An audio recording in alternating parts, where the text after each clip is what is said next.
What's up guys, Sio here with the second week of the NES Monotype Tournament. If you missed any of last week's action or the introduction to this, I guess, feel free to check out the playlist down below. This week we had to build a team to go up against the Aston Charizards, coached by Mad Danny. If you missed the NES Season 1, he beat us not once but twice 4-0. So I'm looking to get a little bit of revenge here if possible. But I have kind of an uphill battle because I am the Steel type and he has Fire type. So I had to get kind of creative this week and go pretty much hyper offensive. It'll be interesting to see if I'm able to pull this off because I kind of built this team, I don't want to say quickly, but like the actual construction of this team probably only took like a half hour. I had been thinking about it pretty much all week, but like actually going into Showdown and stuff, I only spent a half hour, so the EVs are pretty much standard. The movesets aren't obviously, but the EVs are. So first things first, we have Frank the Tank the Aggron. Not a Mega Aggron this week actually. I kind of wanted to bring Mega Bluff this week. I thought about bringing Mega Steelix, but spoilers, I didn't actually end up bringing it this week. The speed didn't really work out for me. So I instead just decided to bring regular Aggron with sturdy Custat Berry. Custat Berry, I would click on it, but I don't think I'm actually able to. Okay, I am. So Custat Berry allows me to move first in the priority bracket when I'm at a quarter HP or less, and sturdy allows me to take any hit and survive with 1 HP. So if this goes the way I expect it to, I'm probably going to take a pretty big hit early on, probably a special hit to try to weaken me. It's going to do a lot more damage than he's going to expect, and I'm going to stay as a regular Aggron instead of Mega Evolving. And either set up Stealth Rocks or go for Metal Burst, which is a pretty unique Steel type move. It's basically like a combination of counter and mirror coat, but you don't actually have to guess if it's going to be a physical or a special hit, I guess. So like I would click Metal Burst and he'd just go for a flamethrower or a fire punch or something and do a ton of damage to me. And then I would be able to return 1.5 damage back to him. I don't have to try to click counter if it's going to be a physical attack that's going to hit me, or mirror coat if it's going to be a special. And Head Smash is basically just here to wreck lives after. My main plan is to either get up rocks or go for Metal Burst turn 1, depending on what he leads with. And then Head Smash for Stab, Custat Berry, lots of damage.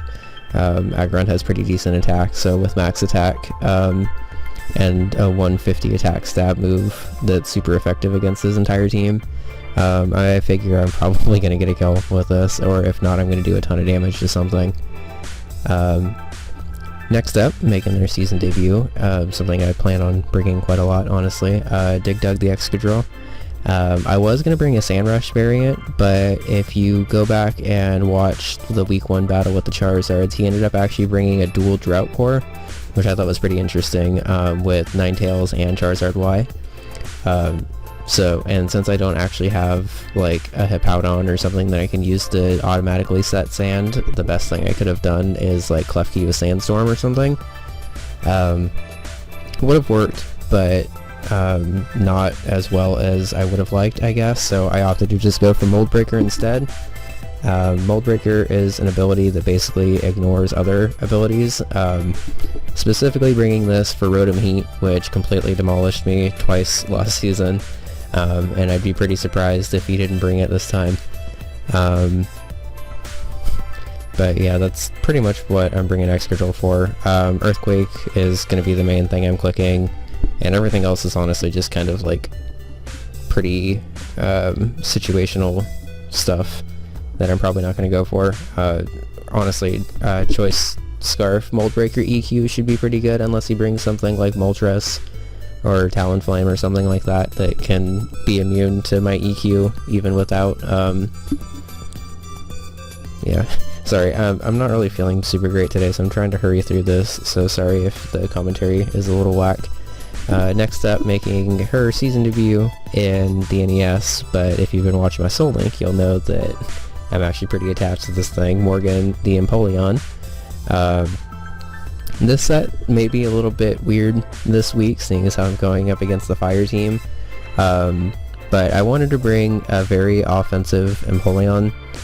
just because water type is the only thing that I really have to like reliably counter all of his fire types. I figure Empoleon's going to be a pretty obvious bring for me, but I expect him to expect a more defensive set. So I opted for a Choppleberry, which halves damage from a super effective fighting type attack, which should allow me to take a close combat from pretty much anything if I need to. It's going to be a coin flip if he's going to try to go for a firefighting or a fire ground to try to deal with Empoleon. But since fire ground is 4 times weak to water, I kind of expect firefighting more. So I'm expecting to be able to take a hit and either go for agility or sword stance depending on what point of the game it's at.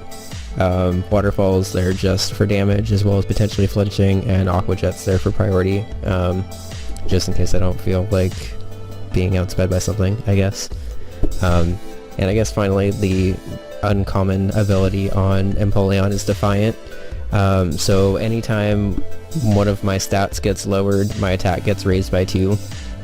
So if he hits me with, I don't know, like hypothetically, if he hits me with a Moonblast and lowers my special attack or something, Defiant would kick in and I would get a free +2 boost. More realistically, if he has something like Arcanine, which is going to intimidate me, my attack will go down by 1 but then up by 2. So by intimidating he'll actually raise my attack by 1 instead of lowering it by 1.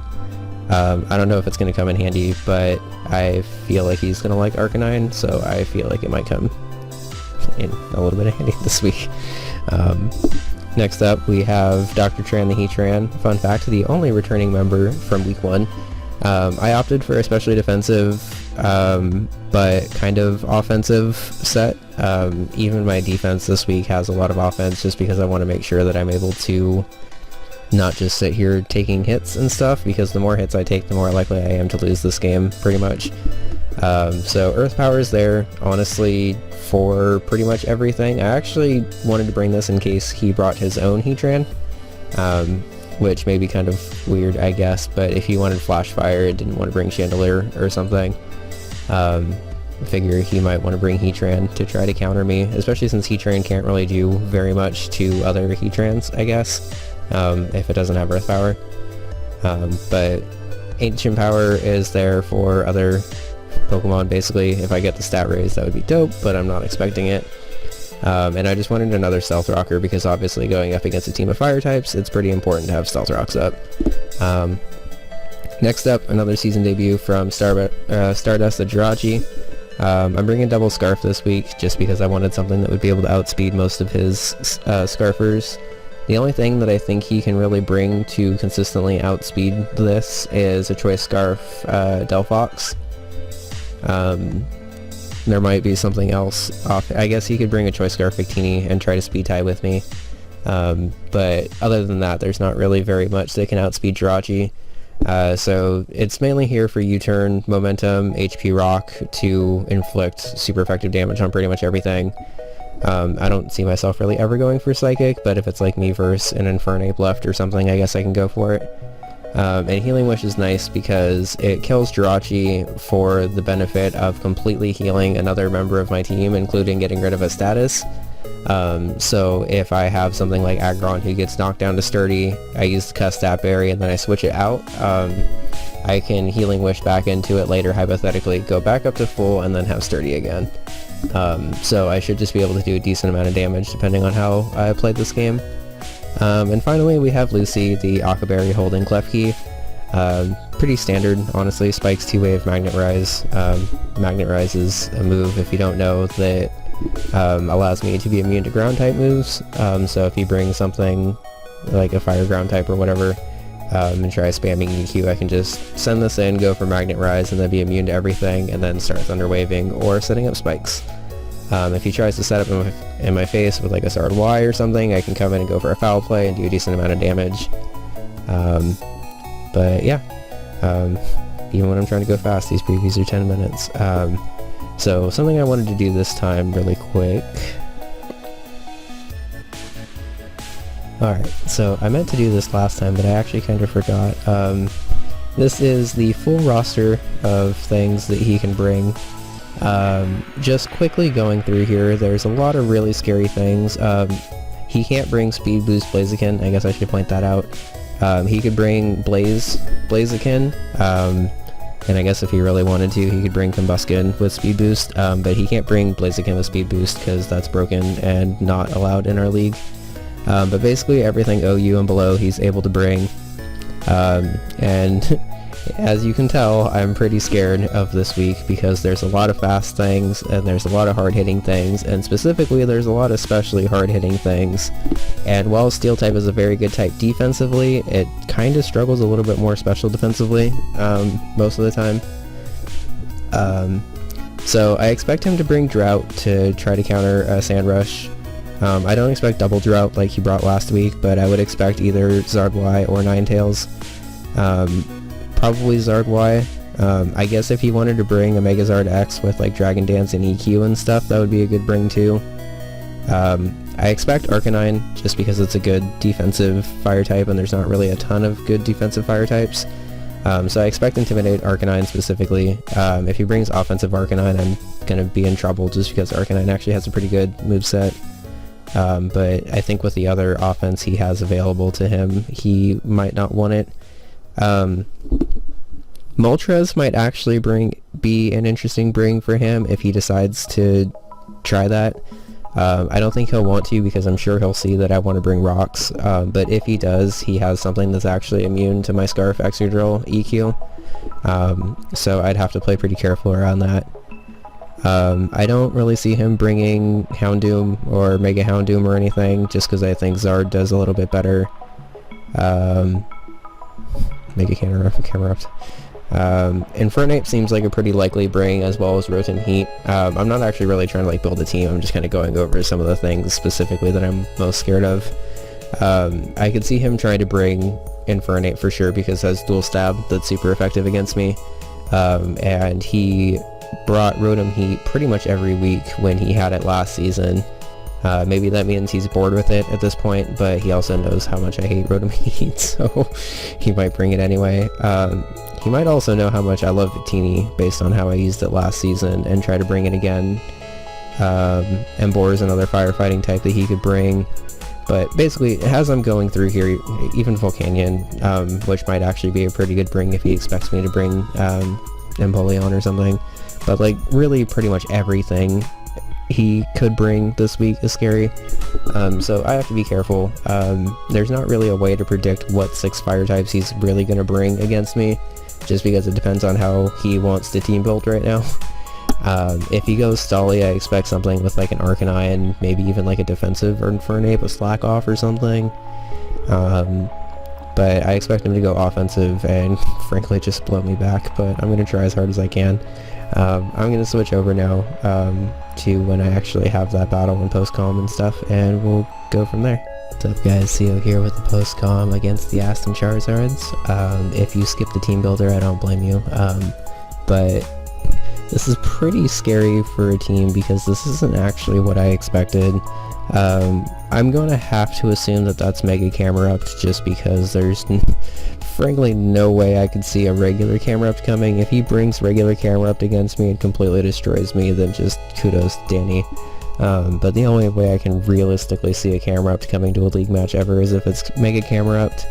I actually talked about Speed Boost Combusken a little bit in the team builder, so I was kind of surprised to see that he actually went ahead and brought it. He has a lot of recipients that are actually very good for a ×2 boost, or even a free like Protect Baton Pass boost, so I have to be pretty careful here. Not nearly done talking about his team yet.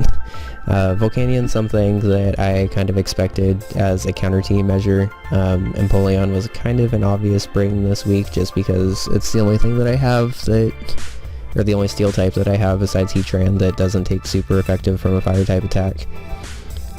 So I have to kind of get that thing out of the way before Empoleon may be able to put in the most work that it's able to. I don't really know what to expect from Infernape because it could be special, physical, it could be defensive if it wanted to, so I have to scout for it. Entei I kind of just expect to be a choice banded set to try to just do as much damage as possible. And Arcanine I expect to be defensive with Will-O-Wisp and stuff. So looking at leads, Aggron actually matches up pretty well against everything because I can either I'm just gonna pause that action. No. I can either go for Stealth Rocks against everything on his team, or I can go for Head Smash and live basically anything that he wants to go for and just trade a 1-for-1, pretty much. Knock on wood, assuming I hit, because it is 80% accurate. But Aggron's my lead here, and depending on what he leads with, I'll decide to counterplay off of that. And he leads with Combustion, which actually is both equal parts terrifying and potentially exciting here. So I've played enough Combustions to know that they're kind of predictable most of the time. Like 99% of the time he's just going to go for Protect here to get his speed boost and then play off of it next turn. So I figure there's no reason for me to show Head Smash right now, because then he's going to probably try to switch into something that can, take it, quote unquote. It's just basically just going to be a sack, and then try to kill this thing from there.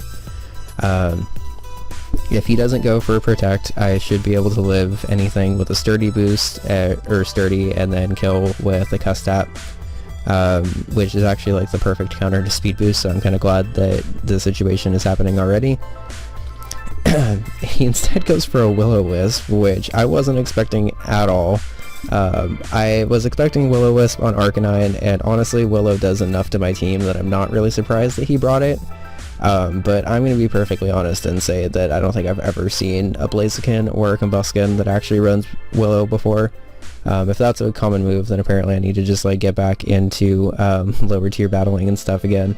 But now my Sturdy's broken. Now I can potentially be killed by a high jump kick or something like that. I don't actually expect this thing to be very offensive based on the fact that it has Will-O-Wisp, which means that it has Will-O-Wisp, Protect, I'm assuming Baton Pass. So it either has a fire type move or a fighting type move.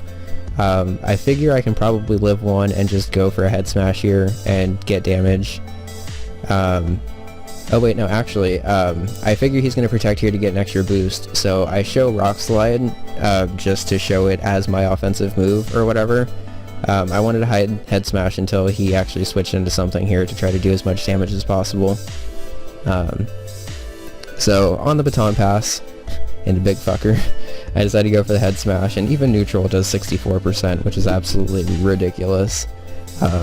I did not really know how hard choice or offensive Aggron actually hit, but at ×2 boost, there's literally nothing on my team that really wants to switch in here. Aggron's done its job, more or less. It's gotten up rocks. Since it's burned, it's not really going to be able to do quite as much as I want it to do.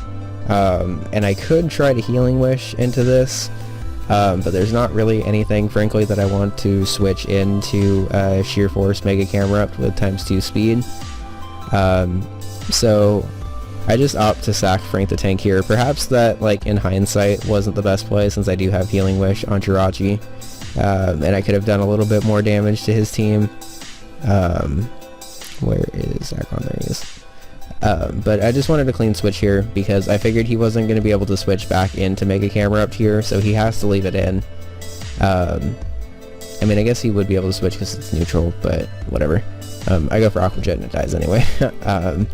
I don't think he was expecting me to have Aqua Jet, because Aqua Jet's not really like a very common move on Empoleon. Physical Empoleon in general is not very common, so he makes a good switch and switches into his Volcanion here.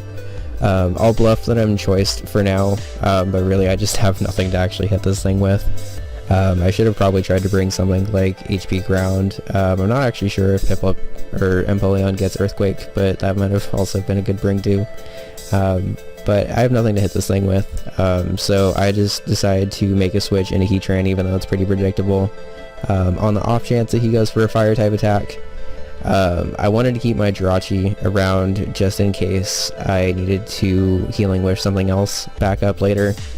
I wanted to keep Klefki around because it can get a free Thunder Wave off on stuff, and especially with that Combustion in the back, I want to be able to Thunder Wave something that potentially has a speed boost. And Empoleon and Excadrill just hit everything super effective. So Heatran was deemed most useless, I guess.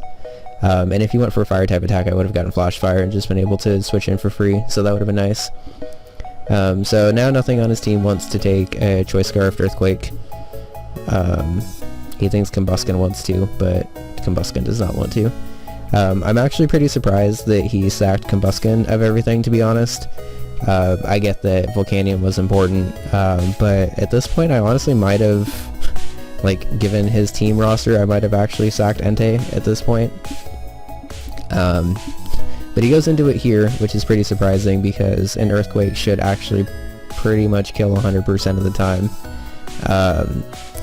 But there's not really very much I can do, so I have to stay in. Turns out he's Scarfed, which I wasn't actually really expecting, which is probably bad planning on my part, I guess. But I really had nothing that wanted to switch into a Sacred Fire from an especially Scarfed Entei anyway. So I just decided to risk it. Worst case scenario, I switch into Empoleon after and go for a Waterfall, or play around the Volcanion switch in and go from there. I get even luckier and he just misses, and Dig Dug picks up its second kill of the game. So now he goes into Arcanine, shows Intimidate. I don't want to stay in because obviously this thing is going to hurt me. So I go into my next most useless thing. He misses a Fire Blast, which actually really sucks. It wouldn't have killed, but obviously it would have been nice to get that damage off. Because he missed, I was able to get a Hidden Power off. As you can see, he lands this one, doesn't get the burn. So I figure at this point I'm just going to go for another HP Rock, sack this thing, and then go into Empoleon and play from there. He ends up going for a Morning Sun right here, which shows that he's the defensive set that I thought he was going to be. But because he's probably just going to be likely to go for another Morning Sun and slowly recover HP as I go for Hidden Powers of my own, just because Hidden Power does like 30 to 40% and Morning Sun's going to recover 50. By the way, it would have been really nice to bring Sandstorm because Morning Sun would have only recovered like 25, but I overplanned for Drought, I guess. So instead of going for another Hidden Power, I decided to make a kind of aggressive double here and switch into Klefki on his Morning Sun to try to get a Thunder Wave off on something. I also have an Aqua Berry, so he lands a Fire Blast, but it actually doesn't really do that much because I live. It's still a 2-hit KO anyway, I guess, so it wasn't exactly the most useful Aqua Berry because I was expecting physical and he brought special. But it's nice to be able to live and get 2 layers of spikes up thanks to a little bit of para hacks. And I guess I'll address this now. I know I got very lucky this game between paras and moves missing and stuff, but I did what I could, I guess. So I go to Empoleon here because a Waterfall should be able to pretty much OHKO. I've bluffed at this point that I'm choiced in some way, so he may think I'm actually a Choice Banded set and know that Waterfall OHKOs for sure here. So I expect him to double into Volcanion here. With all the hazards I have up, he actually can't switch around too much anymore. So I can kind of just catch him on a couple of doubles, and every time he doubles I get momentum pretty much just from doing damage to stuff. So I predict Volcanion to come in here and double into Jirachi. Luckily that's exactly what happens. I get off that 41% of damage just for making that read correctly, and he has to stay in because Volcanion doesn't have another switch. So even Jirachi gets a kill, even though I wasn't actually really expecting Jirachi to get a kill this game, to be honest. So he goes into his Infernape here, who I'm suspecting is Choice Scarf on his own here. Lives in HP Rock because it's neutral and goes for a close combat, showing me that he's not Scarfed but actually Life Orb. That's actually perfect for me, to be honest. If he was Scarfed, I might have actually had a problem here just because close combat would have done a lot to everything on my team. If he was Banded, that might have actually been worse. So I guess that's a good thing that he was at least Life Orb. But now I have... Oh, whoops. I just realized I faded the wrong thing completely. So now I have Excadrill, who lived, luckily, thanks to that Sacred Fire miss, and Empoleon left. And he has his Infernape and Intimidate Arcanine left.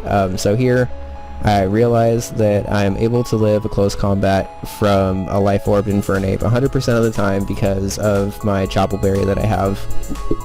And I can go for a basically free Swords Dance or basically free Agility here. Either one wins me the game at this point, to be honest, because if I go for Swords Dance, I can just click Aqua Jet on both of the things coming in and kill it. If I go for Agility, I'm able to click Waterfall. So I just decided to show off the set a little bit because I can live. I guess I risked a crit there technically, but I don't think an Aqua Jet would have actually killed unless I went for a Swords Dance. So go for the Aqua Jet, get the kill. He comes in to try to intimidate me, but because I have Defiant, I actually get an extra attack boost. I could have just gone for Aqua Jet there pretty easily and killed, but because he got paralyzed from the Klefki, I just decided to go for a Waterfall. And I would be a lot more hyped about this if I wasn't sick, but we actually pulled off the upset and managed to beat the Charizards for the first time, as well as beat them underneath type disadvantage, which is pretty cool. Not gonna lie, I was not expecting this team to actually work when I threw it together. I've never, I think in my life, used offensive Empoleon before. Every time I've used Empoleon, it's just been the Stealth Rock Defog set or whatever. But I figured with the team that I thought he was going to be bringing this week, it made more sense to try to go offensive with Empoleon and just do what I could. I got lucky this week for sure, but I had to turn this into a short game, and luckily I was able to do so. Obviously a very good game to Danny. He won Season 1, so I don't really need to gas him up too much, but I got lucky, and he and I both know it, but that's okay. Next week we are taking on another top team in the AC Lantern, coached by Dowdsy, and he actually has Ghost type, so this will be interesting because this will be the first week where I think we both have an advantage on each other, just because of neutral typing and stuff. So stay tuned for that, because I'm actually really curious to see how that week goes. All of the coaches and stuff are kind of learning how to build for Monotype as we go through this, but I think it's actually been pretty interesting so far. I really recommend checking out the subreddit up here if you haven't yet, just because there's been some really crazy battles and strategies and stuff already thought of, and I think there's going to be a lot more coming up, so stay tuned. Drop a like, subscribe, check out some of the other coaches and stuff, and yeah, have a good day, guys. I'll see you next week, or whenever this whole link goes up, I guess. See you soon. Bye.